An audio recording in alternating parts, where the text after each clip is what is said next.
алейкум қадырдан көрерменлер.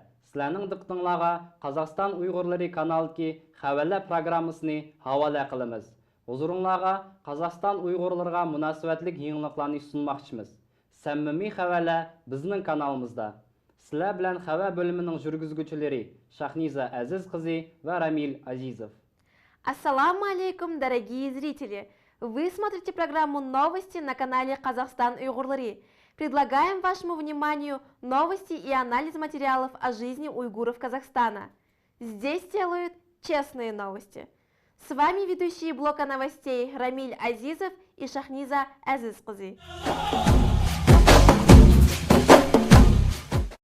Якында Куддус Ходжамияров намыдагы Дәүләт академиялык уйгур музыкалык комедия театрының бәди рәхбәре Мурат Ахмадиев жыл әдеби 2020 мукафатыга иге булды. Человек года 2020 диплом за выдающийся вклад в дело сохранения и развития уйгурского музыкального и театрального искусства, за активную общественно-политическую деятельность, за формирование положительного имени Казахстана как высокодуховного светского государства, почетное звание «Человек года» 2020 присуждается народному артисту Казахстана Мурату Ахмадиеву. Мәдәниятебезнең, нақшы сазларыбызның, театрыбызның риваҗланышыга мол төкеп кошканы өчен, җәмгыятьлек ва саяси фәалияте өчен, умумән Казахстанның иҗаби имиджыга кошкан өлеше өчен Казахстанның әмгәк сеңәргән артистыга мәзкур атак берилде. Жыл әдеби 2020-ның уйыштыргычылары булып, Җумһурият дәрәҗәсендә танылган журналист Сагынбай Казыбаев ва милли мәдәниятебезнең риваҗланышыга зур өлешне кошкан Казахстан журналистика академиясының мөхбир әгъзасы Азат Акимбеклар тепилде.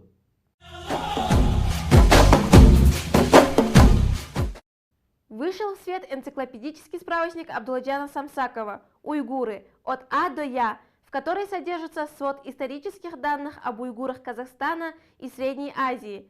Из-за карантинных мер на презентации присутствовали только ограниченное количество гостей, а остальные желающие приняли участие в ней через онлайн-платформу Zoom. Мой коллега расскажет подробнее.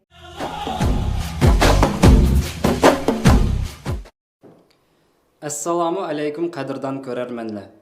Кітап сөйер, білім хумар инсанлар үшін хуш хәбәр. Абдулладжан ака Самсаковның Уйғур намлық энциклопедиясы yorug көді. Бүгін біз мәзкур әсәрінің презентациясыда.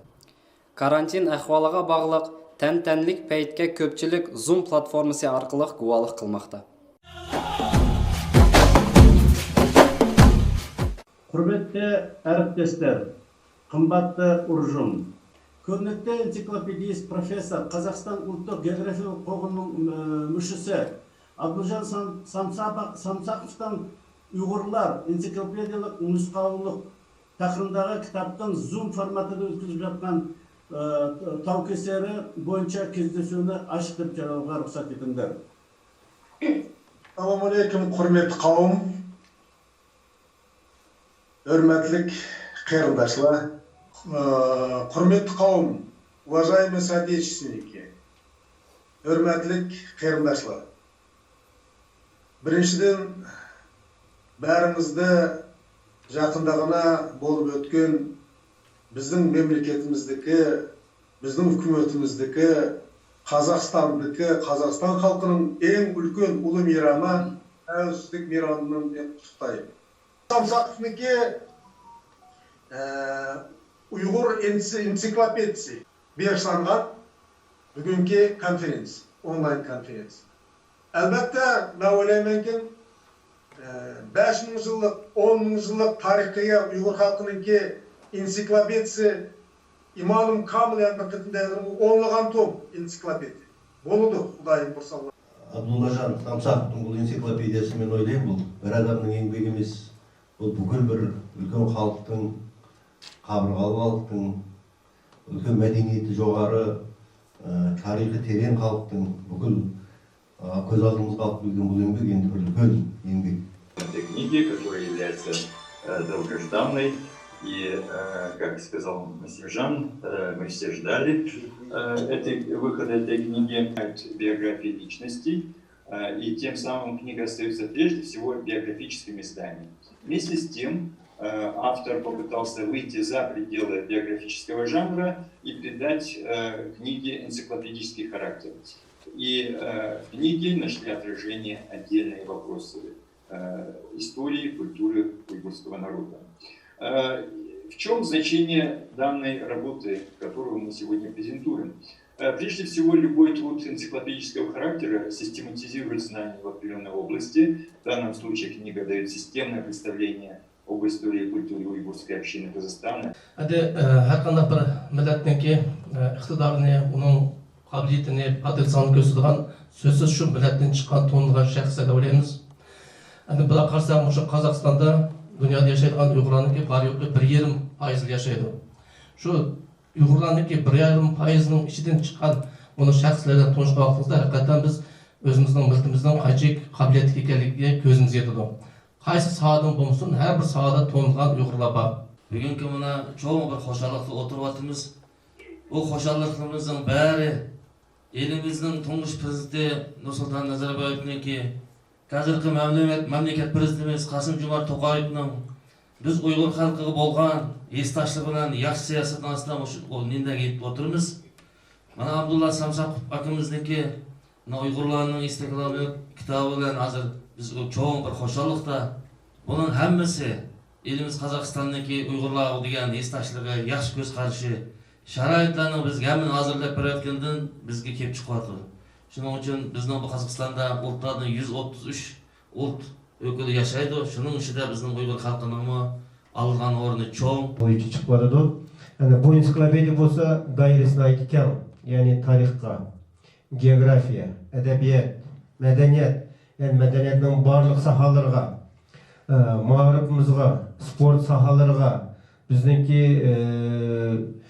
мәдениетімізге бекішланған таяң дайырлық бұл чоң энциклопедия кітапныңки hakikaten бүгінгі күнде әрбірінің өйде болып, ұшу справочка ретінде пайдаланылған мен ішеншім камыл.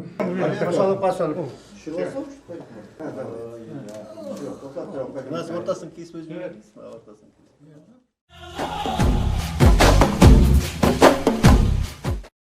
Шахзода Октябриева ва Ясын Исеев Марат Оспанов Хайрхақлық фондының тәшәббүсі белән өткізілген мейрим көргідә 2 ва 3 орынларны игеленди. 7-нче мәктәп интернатта билим алып аткан алаһида баллар алдыда учрашкан кыйынчылыкларга бой бермәй, галыплар катарыдан көрінді. Рассамга зор иктидари бар яш талант игелери ва уларның устазы бізге сөhbәт беріп, еңіштен алған тәсиратлары белән бөлішті.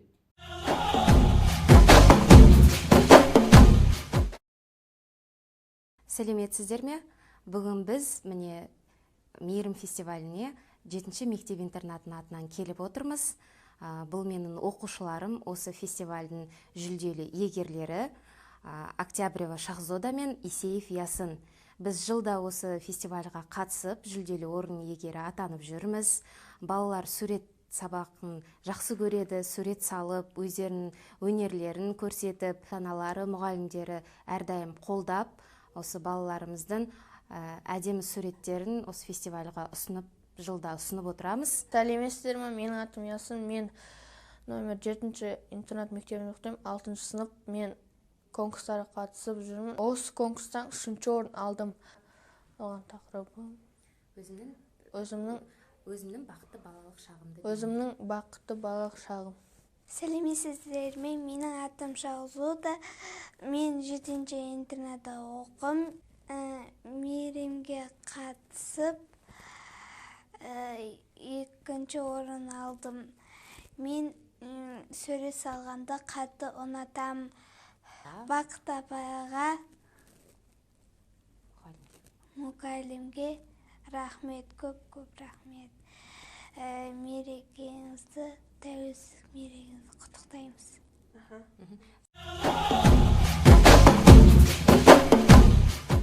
Одно из самых ожидаемых мероприятий среди уйгуров Казахстана, несомненно, вручение медалей Сахавет.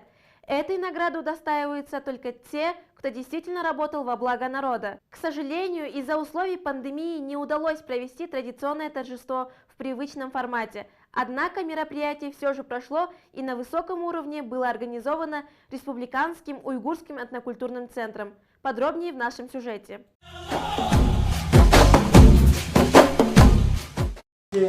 Bizning Cumhuriyetlik Uyg'ur Erkin Medeniyet Merkezi'ninki en ulug' biz uchun qadrlik me'morlar. Biz bugün 11'ge, 12'ge, 3'ge, 5'ge bölüp çakırdık. 76 adam. Медалью Сахават награждается Гожахметов Заиндин.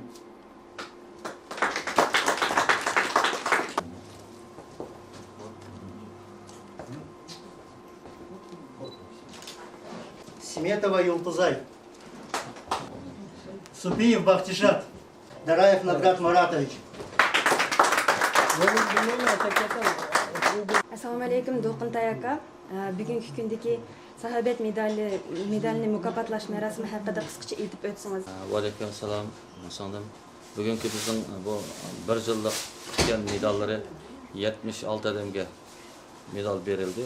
Bu medallar bizning xalqimizning ichidan chiqqan sportsmenlardan bo'lsin, olimlardan bo'lsin, yigit-ishlardan bo'lsin, xullas bütün Qozog'iston xalqi xizmat qildi, shuning ichida Uyg'ur xalqi xizmat qildi.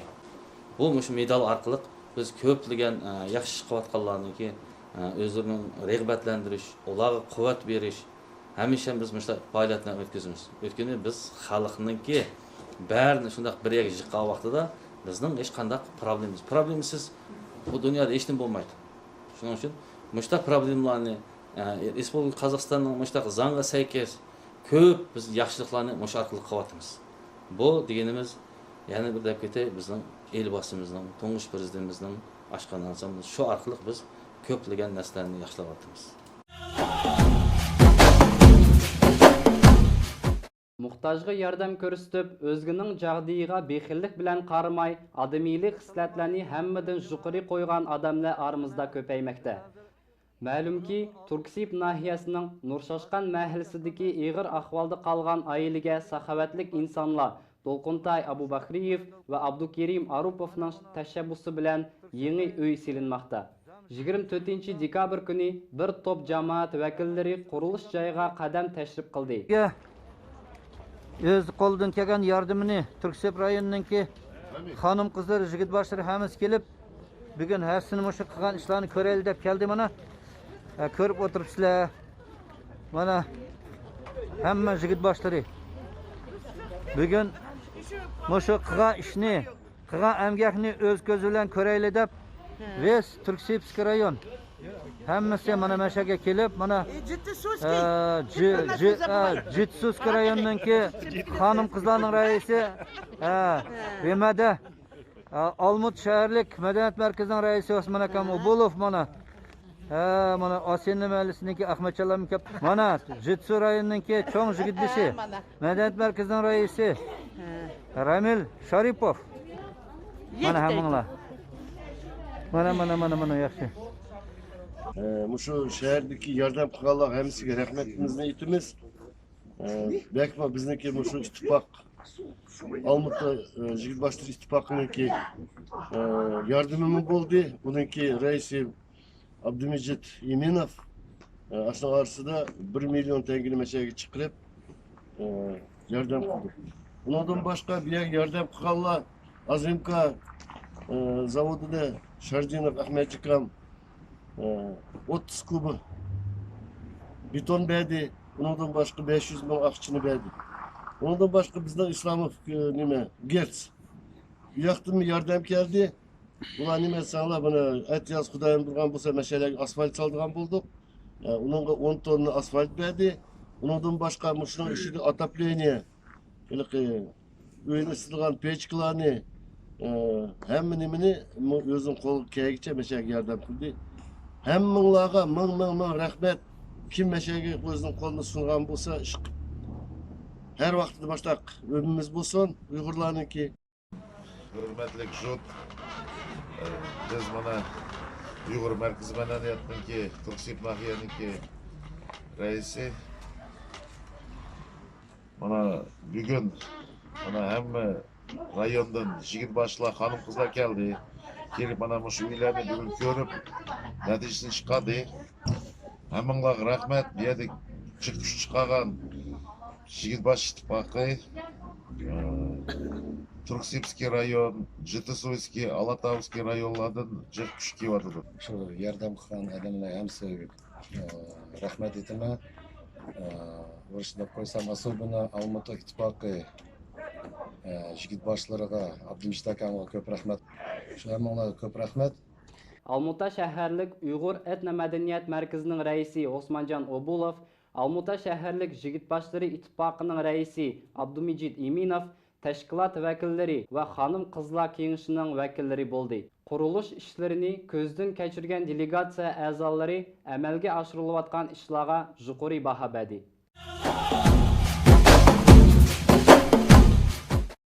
В последние дни декабря состоялось собрание с общественными активистами Турксибского района. Султан Исрафилов, заместитель главного жигитпищи Турксибского района, отчитался о деятельности в сезон подписок на газеты, также о сборах для помощи пострадавшим от пожара в Султан-Кургане. Далее с благодарственной речью выступил Османджан Обулов, председатель городского уйгурского этнокультурного центра, и наградил активистов почетными грамотами. Следующим выступил Абдумиджид Иминов, который в свою очередь также поблагодарил всех присутствующих и также вручил почетные грамоты от имени своей организации. В завершении вечера были выданы свидетельства жигитпищи из поселка Кайрат, которые пожелали вступить в организацию Алматинский совет жигитпищи.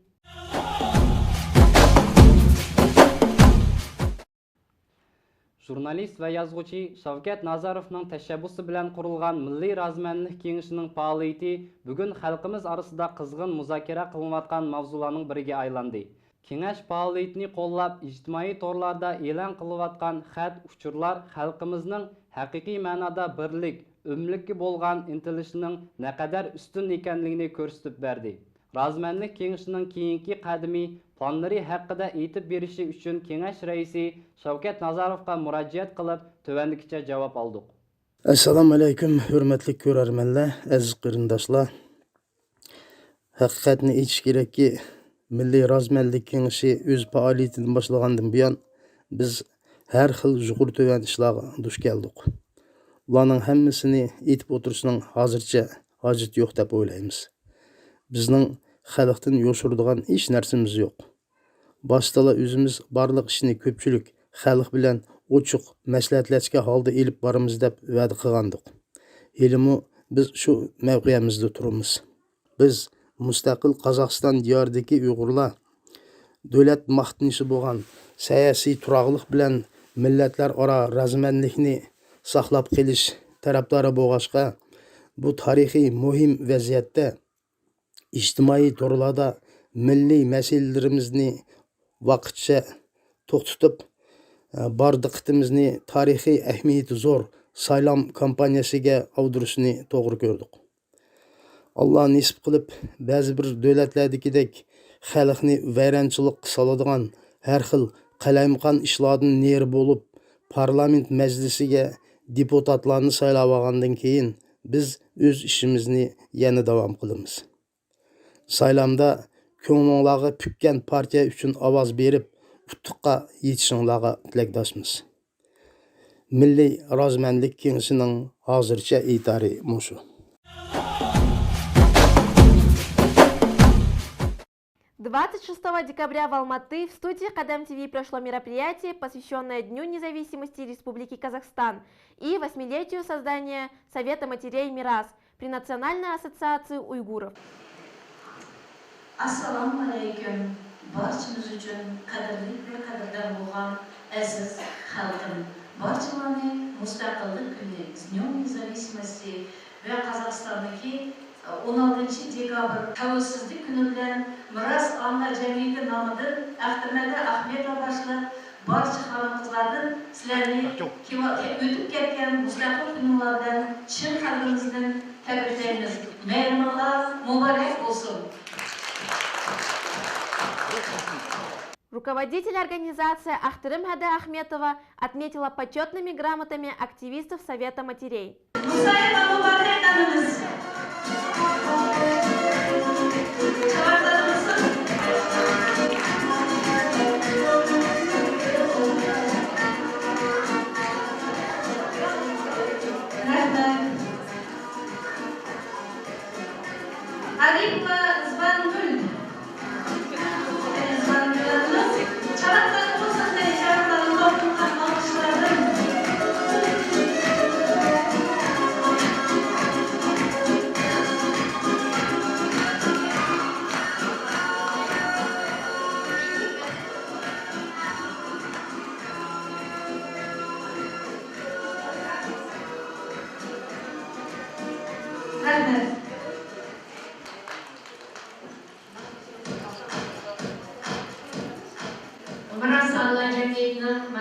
8 yıllık bugün merasimma ben sizlerle yanıştırdım arasını İlahim Xudayım şu ağırlıkların özü saklap keyingi işlerimizme sizler bilen bilip oldu hesaplayın.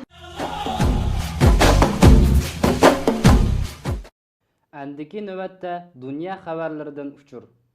17 декабря прошло заседание Европарламента, где рассматривался вопрос о принудительном труде и о карательных мерах в отношении уйгуров в Китае.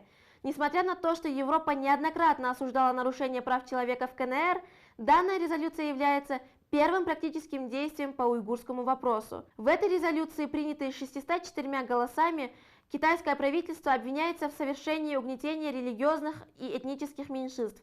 Показательным выступлением на уйгурскую тему была речь депутата Европарламента Рафаэля Глюксмана, который много лет участвовал в расследовании геноцида уйгуров в Китае. 17 декабря 2020 года. Я обвиняю лидеров Коммунистической партии Китая в самом худшем преступлении против человечности 21 века – депортации и уничтожении уйгурского народа. Я обвиняю международное сообщество в соучастии в этом преступлении своим молчанием и бездействием. Я обвиняю множество мусульманских стран, от Пакистана до Саудовской Аравии, которые с одной стороны вооружают свою веру как флаг, а с другой стороны поддерживают политику Китая в уничтожении мечетей и надругательстве над кладбищами. Я обвиняю жадные корпорации Nike, Zara и другие фирмы в эксплуатации и порабощении уйгурского народа. И в конце я обвиняю руководителей европейских стран в трусости. И пусть будет ясно, что если эти лидеры проигнорируют резолюцию, которую мы принимаем сегодня, и не применят санкции против лидеров Китая, то история осудит их как соучастников этого преступления против человечности, и мы осудим их еще до нее. В коммюнике парламента по этому поводу Европарламент призвал Пекин закрыть лагеря, прекратить практику произвольных задержаний, уголовного преследования уйгуров и других мусульманских меньшинств. Dünya Uyghur Qurultayının axbaratga munasib matbuotlarning xabarlashicha, Amerika Tashqi ishlar ministrligi munosabatli xodimlarning Xitoyning Uyg'urlarga qaratilgan qilmishlarining xarakterini bekitib chiqish haqida boshlatgan tekshirish oxirgi bosqichga kirgan bo'lib, Donald Trump hukumatining kommunist Xitoy hokimiyatining Shuvardagi Uyg'urlarning asos qilgan yerlik xalqlarga qarata yurgizilayotgan siyosatning xarakterini rasmiy turda milliy qirg'inchilik deb qaror elish ehtimolligi kuchaygan. Ma'lumki, 2020 yilning iyun oyida Amerika parlamentida Uyg'urlarning huquqini qo'g'dash to'g'risida zon qabul qilingan. Oxirgi kunlarda Amerikaning davlat xatchisi Mike Pompeo qo'l ostidagilarga bu masala haqida maxsus tekshirish elib berish va Xitoyning Uyg'urlarga qaratilgan qilmishlarining xarakterini tez suratda bekitib chiqarish haqida buyruq berdi. Канада в очередной раз отказывается от переговоров с Китаем о свободной торговле. Об этом сообщил министр иностранных дел Канады Франсуа Филипп Шампань. We are all extremely troubled by human rights violations in Xinjiang. We have publicly and systematically... Напомним, 23 октября парламент Канады признал геноцид уйгуров в Китае. Впервые парламентская комиссия демократического государства употребляет термин «геноцид» для квалификации происходящего с уйгурами. Канада призвала КНР прекратить массовые задержания этнических уйгур и других представителей коренных народов в Синьцзянь-Уйгурском автономном регионе. Does this government and the Minister of International Affairs agree with the conclusions of the subcommittee, which included liberal members, and recognize that the Chinese state is committing acts of genocide against the Uyghur people?